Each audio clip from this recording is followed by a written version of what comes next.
Hi, I'm Barry Ostrowski. At RWJ Barnabas Health, we believe that everyone needs to be informed about the important healthcare issues affecting their lives. That's why we're proud to support the important educational programming produced by the Caucus Educational Corporation.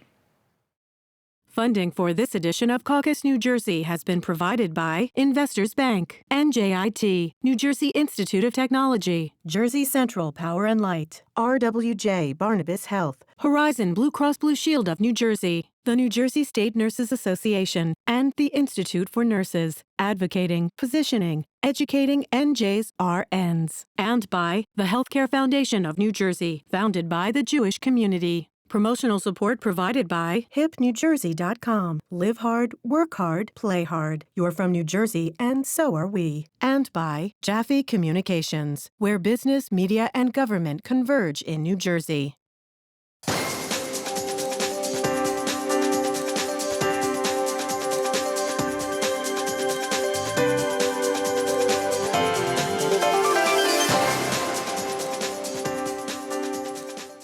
Steve Adubato here. We're at the Essex County Eagle Rock September 11th Memorial Essex Remembers ceremony, the 15th anniversary of September 11th. What you're about to see is not just part of the ceremony, but a series of interviews that we conducted with some extraordinary people, family members of survivors from September 11th, an actual survivor of that tragic day 15 years ago, elected officials, appointed officials, people who are connected to that day, right here on my left, as part of this extraordinary monument, this place here at Eagle Rock, 57 names of Essex County residents who lost their lives. Over here, 343 firefighters, dozens of police officers who lost their lives. We remember them today. The fear is that people will forget, but this special, talking to people about what they remember, what this day means to them, and why our country needs to never forget that day and what we need to do moving forward. It's an important program. We ask you to, as you watch, think about the significance of September 11th and what it means to you, what it means to our country, and what it ultimately means to our children and the generations after them. We're here with Jonathan Salido, who has a very special reason for being here today, to remember your brother. Yes, well, to remember all those who perished, but my family we lost my brother Matthew. He was 23, he worked for Cantor Fitzgerald, worked on the 105th floor of the North Tower. And my family and myself, we come to Essex in particular because we feel that it is one of the more next to the Memorial and Ground Zero. It's one of the more tranquil, if not the most tranquil, memorials that I've been to around the area, around the country.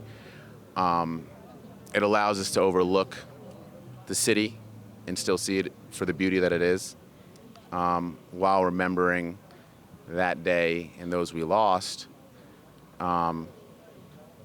So it's important for myself and for my family for healing, but I think it's important for the community because we're 15 years out now, and there are a lot of people, a lot of children, a lot of students out there that weren't even alive when this happened. So it can be confusing for them to try to figure out why this particular day, a day that they weren't around for, had such an impact on our country. And it's important for them to remember and understand that a lot was given up that day because of what happened. A lot was taken from us, but we are rebuilding and we're carrying on, and that's our legacy to them. Tell us something about Matt. One thing.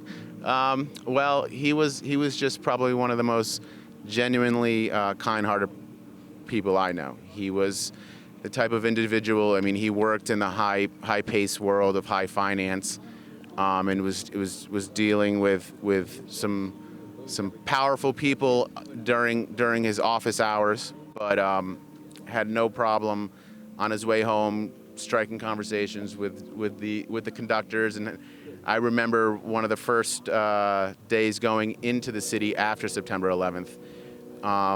The conductor who was in charge of the train that he took every morning at 5:50 in the morning, he sat down with my father and I and cried for a good 20 minutes saying, you know, your son was special. He came to me, brought me coffee every morning. This was the conductor. And it was just, I think, a small glimpse into the type of person he was. And, you know, we just miss him. We miss him a lot. It's important we do this every year, isn't it? I think it gets more important every year that we do this for, you know, not only the reason that I touched upon earlier about educating our youth about what happened, but I think in the world that we live in today and a lot of the madness that's going on, you know, in the end, all we have really is each other as family, as friends, as a nation. And, you know, it's important for us to remember that we are, despite the turmoils that we're in right now, both political and whatever else you want to talk about, you know, above all, we are Americans, and we're all in this together. I mean, we really are. We're here with United States Senator Robert Menendez at the 15th anniversary of the 9/11. Of 9/11, this memorial here at Eagle Rock in Essex County is an extraordinary place. You've been here many, many years. You've been to many memorials, many events. What makes this day, this 15th anniversary, particularly special? Well, a decade and a half after that fateful day, so much has happened. We have seen 2 wars fought. Our lives has changed forever. But what has not changed is our remembrance of those who lost their lives and our commitment to make sure that their lives were not in vain, and to make sure that, as best as we can, that this never, ever happens to us again. Do you worry about that, Senator, that we potentially could forget or not remember to the degree we need to? Well, I think and I pray that's one thing that's seared into our hearts and into our memories. Not only that day, although there is now a post-September 11th generation that's going to be pretty much eligible for their driver's licenses, so they may not have had that experience, but for all of us who did, and for our obligation to teach our children about what happened on that fateful day, I believe we will always remember. I think that is a burning commitment of each and every American. What I am fearful of is the challenges that we face today that have morphed into new challenges. And our challenge is that we have to get it right 100% of the time. The terrorists only have to get lucky once. That's a tough challenge, but it is our obligation to try to meet that challenge. Finally, Senator, we owe not just those who lost their lives, many in Essex County and obviously several thousand in this area, we owe their surviving family members, don't we? We do. We can never repay or find a way to comfort them fully. We do the best we can within the measured means that we have. But memorials like today here at Eagle Rock, which became a sacred place because people came to see what happened and then to remember each and every year after that. And for me, it's a combination of an obligation like every American to remember and commemorate, and one step further in my role as a public servant, which is to do everything I can to make sure this doesn't happen again. That's why I committed myself to put the 9/11 recommendations into law as its author. That's why I sat on the select committee that created the Department of Homeland Security. And that's why in my work in the Senate Foreign Relations Committee, I pursue policies that ensure or seek to ensure that the risks that exist to us are mitigated and that we take the fight abroad versus having it here on our soil. Just one more. This memorial itself in Essex County, pretty extraordinary. You know, I've been to a lot of September 11th events, unfortunately, over the course of the last 15 years. And each and every one of them is sacred in a sense because the sites often commemorate New Jerseyans who lost their lives, nearly 700 on that fateful day.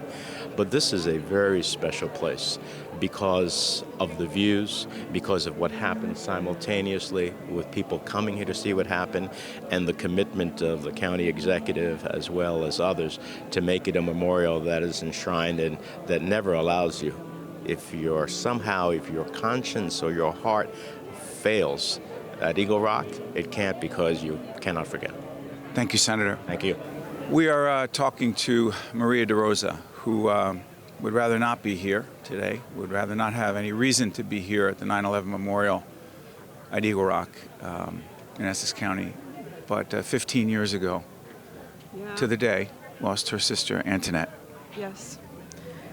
Yeah, it's been 15 years, and it still seems like it was just yesterday. And then sometimes it seems like it was a lifetime ago. I miss my sister very much. She was my sister, my friend. My mother is never the same. Her daughter, who was 8, is now 23. And, we try to keep her close to us, but nothing can replace her mom. Obviously, we're not trying to, but, we try to be there for her. Very difficult. I mean, I can still remember that day like it was now. I remember exactly what I was doing, and, like everybody else, I'm sure, remember. Not like everybody else, because you like experienced it everybody differently. else, yes, not like everybody else that didn't lose anybody, but I'm sure that that day is on everybody's mind, and, it's tough. It's really tough.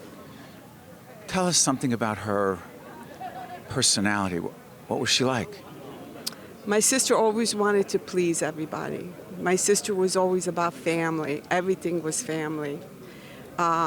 We came from a small town in Italy, and she grew up here. She was 6 when we came here. Right outside of in Naples, Avellino. Right. And, she wanted to provide better life for Megan, and she worked hard, and but it was all about family. Everything was family. People who say time heals, you say. Not really. It feels like it was just yesterday. It's the pain is there. I look at my mother and I still see the pain in her face, and it's there. So there'll be hundreds of people here at this memorial today. Seeing everyone else here today gather at this 15th anniversary, does that mean anything to you, having other people together with you? Yes. Yes, because I feel that it should never be forgotten, that people, and I'm so happy that this memorial is here, and I hope that it will continue to be, because I really feel that we need to do this so that everybody still remembers, I never want to forget my sister. I never want to, and I never will, but I think we should keep the memory alive. We will. Thank you, Maria. Thank you. To see more Caucus New Jersey with Steve Adubato programs, visit us online at steveadubato.org. If you would like to express an opinion, email us at info@caucusnj.org. Find us on Facebook at facebook.com/Steve Adubato PhD. And follow us on Twitter at Steve Adubato. Deb, let me ask you, you represent the flight attendants who are here. You've spoken here before. You're a big part of this event. You read off some of the names today. Why is it so important that you participate in this ceremony every year? I just don't want our crew members that were killed that day to be forgotten as well, because they were working in the airplane that we do every day, and sometimes they're forgotten. And I'm thankful to Joe and his team and be able to speak to remember the crew members that were killed also in the line of duty. Talk about flight attendants and how brave they are and how those who lost their lives were. Each day we go to work, as well as the pilots. They, we stay and we do what we have to do on the airplane. If there's an emergency on board with a passenger, we're trained for everything at 40,000 feet. And even on the tarmac on the runway, if something goes wrong, we're there. We're there to help. We're there to do what we can for passengers, and if need be, to evacuate an aircraft, and that's what we're trained to do. Every day we go to work. And I also wanted to say today, too, that we go back to work for those crew members that were killed because they would give anything to go back to work as pilots and flight attendants because it's a job that they loved, and it's a job that we all love to do. We're talking to Essex County Sheriff Armando Fontoura, who every year at this Essex County Eagle Rock 9/11 Memorial event, this is the 15th, he speaks on behalf of all law enforcement professionals. Your comments this year were no less powerful. Remind folks what you said who may not have had a chance to hear you, why your colleagues are so brave and important. I don't know if we set out to be brave or important. We set out to serve the public. And as I indicated before, when you enter the fire academy or the police academy or EMT academy, you're reminded gently that there may come a time during your career where you may have to go into a situation where your life could be in jeopardy. Although unlikely, but it's very true possibility. And that day serves to remind all of us that that's what we do. And we do that at the beginning of the academy to give people an opportunity to step back. What do they ask? They remind folks that say, listen, there comes a time when you may have to sacrifice your own life for others. If you have a problem with that, you can just step out now. No ill feelings, no one will snicker. No, that'll be your choice. I have yet to meet the person who chose that option. Everybody knows that it's a possibility, but as shown on that day, when folks run away from danger, we instinctively run into it and try to do the best that we can to save others. As a group, as you know, we lost more folks than any other group. Hundreds. 343 firefighters alone, 37 police officers from the Port Authority alone, and the many others whose life was in jeopardy from working there. Like we have a couple of our officers who were called to work there, bomb technicians, canine handlers, motorcycle officers who are suffering. And one is on the verge of losing the battle. So it's important that we understand that first responders do this because it's their duty, number one, and it's the life they have chosen to do. Martin, I know people say it all the time, but just remind people, those first responders were going into a building that there was a very good chance they knew they may not come out of purely to go help other people. Am I oversimplifying it? No, that's exactly precisely what the mindset had to be. But you can't think about that. That doesn't enter into our thinking. Any first responder that I know of doesn't think about that. There's a situation where folks' lives are in danger, and you instinctively go, that doesn't enter. Don't think about your own survival. No. You just instinctively do what you're trained to do and what you're expected to do. And we just do it without any thought. Because if you start thinking about it, then you might say, well, I'm not going in it. So you don't have time to do that. You just have time to respond. And every one of those firefighters and police officers and EMTs did that. Exactly that. What do we owe them? We owe them gratitude for the rest of our lives, and to make sure that the legacy that they leave behind for the other folks who went to this profession and for the public in general is that this is what we're here to do, to serve our fellow citizens and to make sure that our country remains strong and not be shaken by this kind of an event. We're talking to Erwin, and he lost his cousin, Michael, a New York City firefighter. Talk to us about him. Well, Michael was he was the kind of guy, I remember when he was waiting to get on the department. I mean, in New York, it's a long time, and it's a family tradition. And I remember going, and it's all he talked about. Wanted to be a firefighter. And as his wife and his mother said, on 9/11, they expected Michael to be there. I think even if Michael was off that day, he probably would have come to the fire. That's just how dedicated he was to the job. I mean, he had just completed 20 years.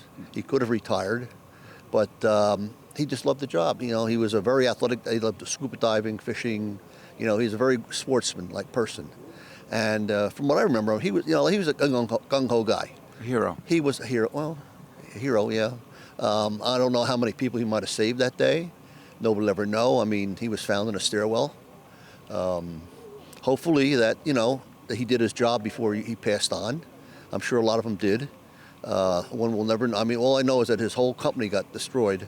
He was ladder 11 in New York City, and the whole company got wiped out. I mean, he lost them all. And what does this 15th anniversary here in Essex County at this memorial mean to you? Well, it means what it means to me is it's something that I want to keep going. I mean, like I say, we will never forget. And it seems like over the years, people seem to tend to forget. I mean, there's new kids coming up every day who never knew about this. And I think that's what we need to do. It's just like everything else. We have to keep this alive in the memory of these people who lost their lives in this World Trade Center. Not only the firemen, but all the civilians and everything else, We have to remember them and keep remembering them. Finally, Erwin, what do you believe we owe all those who lost their lives that day? I guess we owe them our respect and the fact that hopefully this will never happen again. And I hope that our government is vigilant in keeping, our country safe. But these people, we have to keep their memory alive. I mean, that's all we can do. I mean, people are going to pass on. A lot of the survivors, the parents, the husbands, the wives, they've moved on to better life, but still in the back of their minds is that person they lost. Thank you, Erwin. Thank you.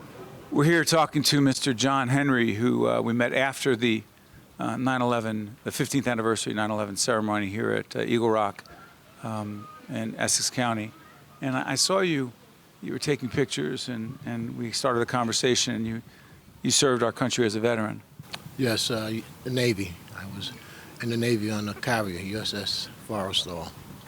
And you were telling me a fascinating story about your connection to September 11th, and well, you share it. I was slated to start in the World Trade Center about a week ago, before the terrible incident. I changed my mind because I didn't want to commute to New York anymore. And it was something that perhaps God had intervened. And this to me is, I'm very strong about my country because my country served me through my whole life. And to strike my country means that you strike me. And I love the people, which makes the country. Without the people, we have no country. And we lost a lot of people. Friends that I knew are gone. And I come up here every year, not to take the pictures, but also just to be close and not to ever forget what happened to us. Do you worry that we potentially could forget? Yeah. I think that our strong interest in Twitter and the front page, all the different types of media real quickly, and we don't retain anything. We just, the next day it's up a new story, but we should never forget. You've seen a lot in your lifetime. You experienced some challenging things, but you talk about your love of this country and what 9/11 means. We're experiencing some challenging times in a lot of ways. What would it take, in your view, for us to be just a little more together and united? Listen, we don't want to listen to one another. We want to put our side out, and there is no other compromise. And we didn't do that years ago. When people would have a difference, they said, let's go outside. And usually I talk about it rather than to just start a fight. And if you don't like my way, then your way is not right. This is what is today. And that disturbs me greatly.